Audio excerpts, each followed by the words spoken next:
শোনো তুমি ঠাকুরের কাছে ওই চুলটা তো ঠাকুর মশাই মন্ত্র করে দিয়ে বলবে যে তুমি তখন এরকম করে পাতাত করে যায় বলবে মা এতদিন আমার কাছে ছিল আজকে থেকে তোমাকে দিয়ে দিলাম আমার চুলটা।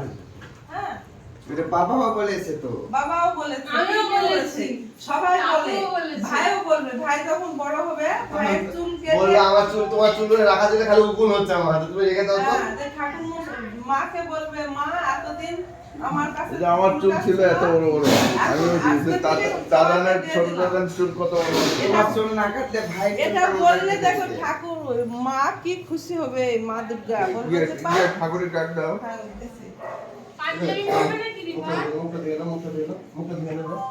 পাঞ্জাবি পরবে? না না এখন